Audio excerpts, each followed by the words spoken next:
Hello അസ്സലാമു അലൈക്കും. എല്ലാവർക്കും പുതിയൊരു വീഡിയോയിലേക്ക് സ്വാഗതം. വളരെ എളുപ്പത്തിൽ വെറും 5 മിനിറ്റ് കൊണ്ട് തന്നെ തയ്യാറാക്കി എടുക്കാൻ പറ്റിയിട്ടുള്ള നല്ലൊരു 4 മണി പലഹാരത്തിൻ്റെ റെസിപ്പി ആയിട്ടാണ് ഇന്ന് വന്നിട്ടുള്ളത്. നല്ല സോഫ്റ്റും അതുപോലെ തന്നെ നല്ല ടേസ്റ്റുമാണ് ഈ ഒരു പലഹാരത്തിന്. അപ്പോൾ ഇത് നമ്മൾ തയ്യാറാക്കിയിട്ടുള്ളത് ബ്രെഡ് വെച്ചിട്ടാണ്. ഈ ഒരു സ്നാക്ക് തയ്യാറാക്കി എടുക്കാൻ വേണ്ടിയിട്ട് വളരെ കുറഞ്ഞ ചേരുവകൾ മാത്രം മതി. അപ്പോൾ ഒട്ടും സ്നാക്സ് ഒന്നും തയ്യാറാക്കാൻ അറിയാത്തവർക്ക് പോലും ചെയ്ത് നോക്കാൻ പറ്റിയിട്ടുള്ള ഒരു അടിപൊളി റെസിപ്പിയാണ് കേട്ടോ. അപ്പോൾ നമുക്കിതെങ്ങനെ ഉണ്ടാക്കാൻ നോക്കാം. അതിന് മുന്നേ നമ്മുടെ ചാനൽ ആദ്യമായിട്ട് കാണുന്നവരൊക്കെ ഉണ്ടെങ്കിൽ ഒന്ന് സബ്സ്ക്രൈബ് ചെയ്യുക. വീഡിയോ കണ്ടുകൊണ്ടിരിക്കുമ്പോൾ തന്നെ ഇഷ്ടപ്പെടുകയാണെങ്കിൽ ഒന്ന് ലൈക്ക് ചെയ്ത് സപ്പോർട്ട് ചെയ്യുക. അപ്പോൾ നമുക്ക് നേരെ വീഡിയോയിലേക്ക് പോകാം. അപ്പോൾ നമുക്ക് ഈ ഒരു സ്നാക്ക് തയ്യാറാക്കി എടുക്കാൻ വേണ്ടിയിട്ട് ആദ്യം തന്നെ ഒരു ബാറ്റർ റെഡിയാക്കി എടുക്കണം. അപ്പോൾ അതിന് വേണ്ടിയിട്ട് ഞാനിതാ 1 കപ്പ് മൈദപ്പൊടിയാണ് കേട്ടോ ഇട്ട് കൊടുത്തിട്ടുള്ളത്. അപ്പോൾ മൈദപ്പൊടിയൊക്കെ നമുക്ക് എത്രത്തോളം സ്നാക്ക് വേണം അതിനനുസരിച്ച് എടുക്കുക. അപ്പോൾ 1 കപ്പ് മൈദപ്പൊടി ഇവിടെ ഇട്ട് കൊടുത്തിട്ടുണ്ട്. അതിന് പുറമെ ഇതിലേക്ക് ഞാനൊരു 1.5 ടേബിൾ സ്പൂണോളം അരിപ്പൊടി ചേർത്ത് കൊടുത്തിട്ടുണ്ട് കേട്ടോ. പുറം വശം കുറച്ച് ക്രിസ്പി ആയിട്ട് കിട്ടാൻ വേണ്ടിയിട്ടാണ് ഈ ഒരു അരിപ്പൊടി ചേർത്ത് കൊടുത്തിട്ടുള്ളത്. അപ്പോൾ ചേർത്ത് കൊടുക്കുന്നത് വറുത്തത് വറുക്കാത്തത് ഏത് അരിപ്പൊടിയാണെങ്കിലും കുഴപ്പമില്ല. ഇനി ഇതിലേക്ക് ഒരു 1/4 ടീസ്പൂണോളം മുളക് പൊടി ചേർത്ത് കൊടുക്കുന്നുണ്ട്. ഇതൊക്കെ നമ്മുടെ എരിവിനനുസരിച്ച് ചേർത്ത് കൊടുക്കുക. ഇനി ഇതിലേക്ക് ഒരു 1/4 ടീസ്പൂണോളം മഞ്ഞൾപ്പൊടിയാണ് ചേർത്ത് കൊടുക്കുന്നത്. ഇനി ഇതിലേക്ക് ചിക്കൻ മസാലയാണ് ഞാൻ ചേർത്ത് കൊടുക്കുന്നത്. അപ്പോൾ അത് ചെറിയൊരു സ്പൂണിന് 1 സ്പൂണാണ് കേട്ടോ ചേർത്ത് കൊടുക്കുന്നത്. ടീസ്പൂണൊന്നുമല്ല, അതിലും ചെറുതായിട്ടുള്ളൊരു സ്പൂണാണ്. നല്ലൊരു ടേസ്റ്റ് കിട്ടാൻ വേണ്ടിയിട്ടാണ്. ഇനി അതില്ലെങ്കിൽ ഒരു 1/4 ടീസ്പൂണോളം ഗരം മസാലപ്പൊടി ചേർത്ത് കൊടുത്താലും മതി. അതുപോലെ തന്നെ 1/4 ടീസ്പൂണിൻ്റെ താഴെയായിട്ട് വലിയ ജീരകം ചേർത്ത് കൊടുക്കുന്നുണ്ട് കേട്ടോ. ഇതുപോലെ വലിയ ജീരകമൊക്കെ ചേർത്തിട്ട് തയ്യാറാക്കുമ്പോൾ ഒരു പ്രത്യേക ഫ്ലേവറാണ്. പിന്നെ അതുപോലെ തന്നെ ആവശ്യത്തിനുള്ള ഉപ്പ് ചേർത്ത് കൊടുക്കുന്നുണ്ട്. ചെറുതായിട്ടൊന്ന് സോഫ്റ്റായിട്ട് കിട്ടാൻ വേണ്ടിയിട്ട് ഇതിലേക്ക് ഒരു 1/4 ടീസ്പൂണിൻ്റെ താഴെയായിട്ട് ബേക്കിംഗ് സോഡ ചേർത്ത് കൊടുക്കുന്നുണ്ട് കേട്ടോ. ഒരുപാടൊന്നും ചേർത്ത് കൊടുക്കണ്ട. ഒരുപാട് ചേർത്ത് കൊടുത്തിട്ടുണ്ടെങ്കിൽ പെട്ടെന്ന് ഓയിൽ കുടിക്കും. ഇനി ഇതിലേക്ക് കുറച്ച് വെളുത്തുള്ളി ഇഞ്ചിയും പാടെ ചതച്ചതാണ് കേട്ടോ ചേർത്ത് കൊടുക്കുന്നത്. അതും കൂടി ചേർത്ത് കൊടുത്തിട്ട് ഇതുപോലെ സ്പൂൺ വെച്ചിട്ടൊന്ന് മിക്സ് ചെയ്തെടുക്കാം. അപ്പോൾ നിങ്ങൾക്ക് താല്പര്യം ഉണ്ടെങ്കിൽ ഇതിലേക്ക് ഒരു 1/2 ടീസ്പൂണോളം കായപ്പൊടിയും കൂടി ചേർത്ത് കൊടുക്കുക കേട്ടോ. അതിൻ്റെ ആ ഒരു ഫ്ലേവറൊക്കെ ഇഷ്ടമുള്ളവർക്കാണെങ്കിൽ 1/2 ടീസ്പൂണോളം ചേർത്ത് കൊടുക്കുക. അപ്പോൾ ഞാനിതിവിടെ ചേർത്ത് കൊടുത്തിട്ടില്ല കേട്ടോ. അപ്പോൾ അതൊക്കെ നിങ്ങളുടെ ഇഷ്ടത്തിനനുസരിച്ച് ചേർത്ത് കൊടുത്താൽ മതി. ഇനി ഇതിൽ വെള്ളം ഒഴിച്ചിട്ട് നമുക്ക് കുറച്ച് ലൂസാക്കി എടുക്കണം. ഒരു ബാറ്റർ രൂപത്തിലാക്കി എടുക്കണം കേട്ടോ.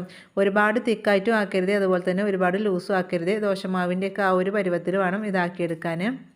കുറച്ച് വെള്ളം ഒഴിച്ചിട്ട് നല്ലപോലെ ഒന്ന് മിക്സ് ചെയ്തെടുക്കുക കേട്ടോ. ഒട്ടും കട്ടകളൊന്നും ഇല്ലാതെ നല്ലപോലെ ഒന്ന് മിക്സ് ചെയ്തെടുക്കുക. ഞാനിതിൽ വെറും മുളക് പൊടി മാത്രമാണ് കേട്ടോ ഇതിൽ ചേർത്ത് കൊടുത്തിട്ടുള്ളത്. നിങ്ങൾക്ക് കൂടുതലായിട്ട് എരിവ് വേണമെന്നുണ്ടെങ്കിൽ പച്ചമുളകും ചേർത്ത് കൊടുക്കാം. 1 കപ്പ് മൈദ വെച്ചിട്ട് നമ്മൾ ബാറ്റർ തയ്യാറാക്കി എടുത്തിട്ടുണ്ടെങ്കിൽ അത്യാവശ്യം സ്നാക്സൊക്കെ തയ്യാറാക്കാനുള്ളത് ഉണ്ടാവും കേട്ടോ. അപ്പോൾ നിങ്ങൾക്ക് എത്രത്തോളം വേണം അതിനനുസരിച്ച് മൈദയുടെ അളവൊക്കെ കൂട്ടും കുറക്കൊക്കെ ചെയ്യാം. അപ്പോൾ അത് നല്ലപോലെ യോജിപ്പിച്ചെടുത്തിട്ടുണ്ട് കേട്ടോ. കട്ടകളൊന്നും ഇല്ലാതെ നല്ല രീതിയിൽ തന്നെ ആക്കിയെടുത്തിട്ടുണ്ട്.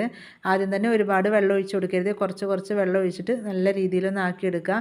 ഇനി ലൂസാണെന്ന് തോന്നുകയാണെങ്കിൽ പിന്നീട് മൈദപ്പൊടി ഇട്ടിട്ട് അഡ്ജസ്റ്റ് ചെയ്യേണ്ടി വരും കേട്ടോ. ഈ ഒരു ബാറ്റർ റെഡിയാക്കി എടുത്തതിന് ശേഷം പിന്നീട് നമ്മൾ റെസ്റ്റ് ചെയ്യാനൊന്നും വെക്കുന്നില്ല. ഇപ്പോൾ നമ്മുടെ ദോശമാവിൻ്റെയൊക്കെ ആ ഒരു പരുവത്തിലായിട്ടുണ്ട്.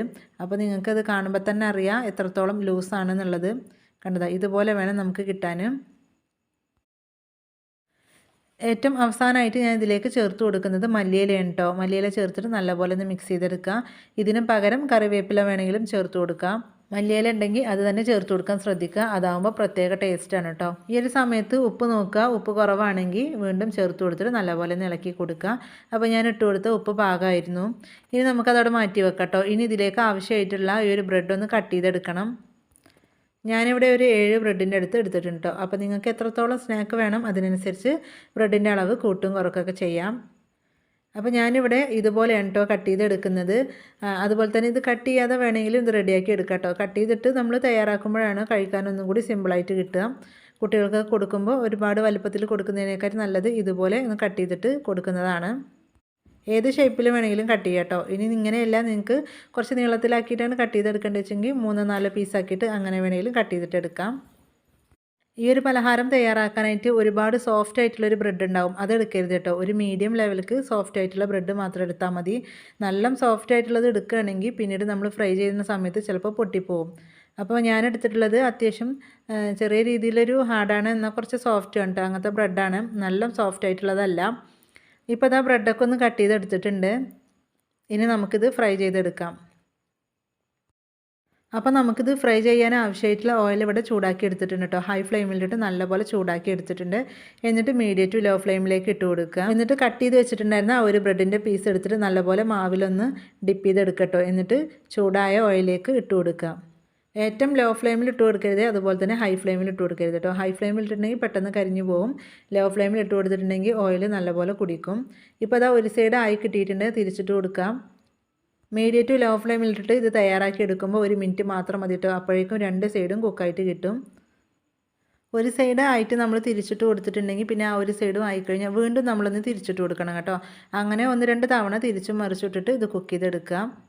ഇതിൻ്റെ പുറംവശം ചെറുതായിട്ടൊന്ന് ക്രിസ്പി ആയിട്ട് വരും. അപ്പോൾ അതുവരെ നമുക്കിതൊന്ന് കുക്ക് ചെയ്തെടുക്കണം കേട്ടോ. ഒരുപാട് സമയമല്ല, നേരത്തെ പറഞ്ഞ പോലെ തന്നെ 1 മിനിറ്റ് മാത്രം മതി. ഇതിൻ്റെ പുറംവശം നല്ല ക്രിസ്പിയാണ്, അതുപോലെ തന്നെ ഉൾവശം നല്ല സോഫ്റ്റ് ആണ് കേട്ടോ. അങ്ങനത്തെ ഒരു സ്നാക്കാണിത്. അപ്പോൾ നമ്മൾ ഒന്ന് ഫ്രൈ ചെയ്തെടുത്തു. ഇനി അടുത്തതും ഇതുപോലെ തന്നെ ചെയ്തെടുക്കാം കേട്ടോ.